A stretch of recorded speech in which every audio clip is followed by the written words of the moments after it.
Hi, it's Piers and Andy from Meandmygolf. We're talking about the top 5 chipping mistakes. Andy, don't forget to hit down and accelerate. Okay, ball back, shaft forward, hit down, here we go.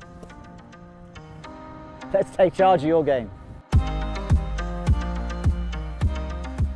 So thanks for joining us at the Ledbetter Golf Academy World Headquarters in Champions Gate, Orlando, Florida. And we're talking about the top 5 chipping mistakes that we see. Andy, we've seen quite a few over the years, quite a few disastrous shots. I think it's really important that we talk through these and give some remedies. Yeah, definitely. If you're struggling with your chipping, then guess what? There's probably going to be one of these or maybe more that you are doing, and we're going to give you some useful things that you can put into practice straight away that's definitely going to help. Okay, so let's start off with floppy wrists. Floppy wrists, okay. So this, rubbish names, by the way, but they're our names. This could be you. So floppy wrists basically is when we just see a little bit too much independent movement of the golf club. So you'll notice when I do this, there's not really much movement of the body going on here. So the wrists are sort of out of control, very floppy. And what this tends to do, it creates inconsistent speed, but also we create a lot of loft. And it's so easy to catch the ground before the golf ball. So if I play this shot, I've got my 52 degree here. If I do a floppy wrist shot, let's say, you can see the height on that. Now it's actually a pretty good shot. I should try and do that. Maybe we should do that more often. But when we get it so high up in the air, it's not really under control. Now I was lucky then, I got a decent strike, but it's so easy to almost catch the leading edge and knife it across the back of the green, or bottom out early and actually hit it a few yards. So we really want to make sure that the wrists they're not stiff, they're not really tight, they're fairly soft, but they are in sync with the arms and the body. So as I'm doing this now, I haven't really got any independent movement of the club, everything's working together. And here's a great drill you can have a go at. Go down the golf club like this, get it on your lead side, and all you're going to do is rehearse a couple of swings where you go back, and it's going to stay on the side, through, and it's going to stay on the side as well. So this is encouraging everything to work together. The wrists are very passive here, and as you can see, there's no floppy wrists there. And when I hit this shot, notice the difference in trajectory. It's going to be so much lower.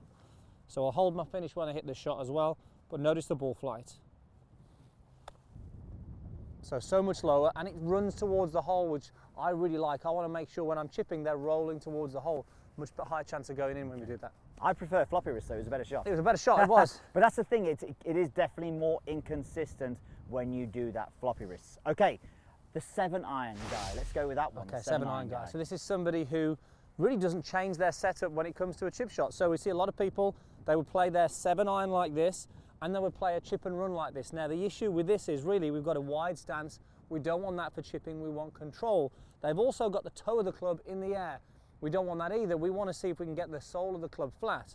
So we're going to go feet closer together. We're going to get the shaft nice and upright. We're going to move close into the golf ball. So you can see now this is a totally different setup. That's probably about 4 or 5 inches closer to the ball, isn't it? Exactly. And now it helps me use the sole of the club now a lot more consistently on the ground. But also the feet, the fact that the feet are close, it means that my low point now is going to be so much more consistent. If I go wide, it's easy to get a lot of movement. We don't want that in chipping, obviously. So shaft up, close together, hands nice and high. And from here then, the chipping action is, as we've already discussed, arms and body and club together. As you can see, I like that one again, rolling towards the hole. Don't really want too much height on these, Pierce. Okay. Tell you what, this wind gets up anymore, you might need that wide stance on this one. I'm aiming left here as well. Absolutely. Okay, so let's talk about the straight swinger. The straight swinger, okay.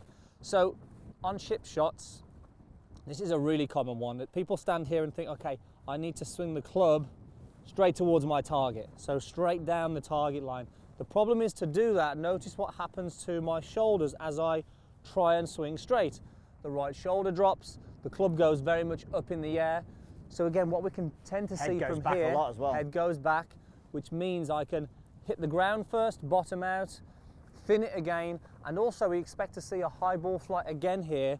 If I just demonstrate this, I don't like doing these, Pierce, these bad ones. You're doing them well though, look at that. I'm doing them well, but I hit the ground first on that one, and like I say, if it was a bit maybe wetter here, that would have been a disaster. But you know, getting the club swinging in a straight line we don't want. But what do we want?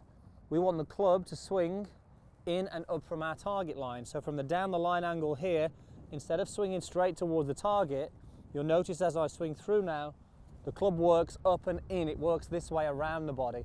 If I can do that, my body will work through, my weight will move forward, and that will again help me get this nice contact on the golf ball. You can actually, let's grab an alignment stick there, Andy, because this is a drill that we often get golfers to do, where you just feel as though you're working away from this alignment stick as you are swinging through.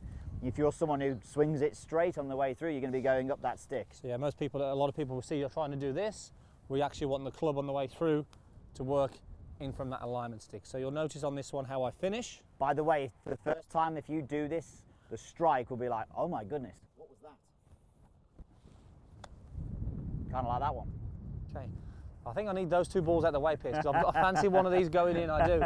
Okay, so let's get rid of that. Let's talk now about the dirt digger. The dirt digger. Okay, so the dirt digger is someone who, and you've maybe seen this before, you might be one of these, ball back in the stance, lean the shaft forward and hit down.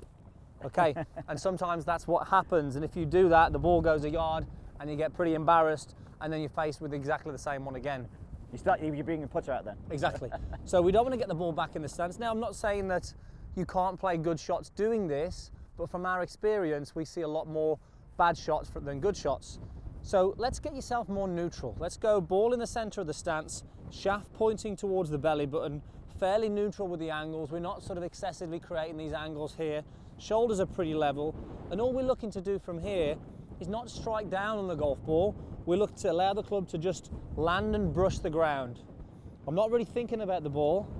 Land and brush the ground. If I can hit the ground even slightly before the golf ball, but the shaft angle is more neutral, it's going to glide.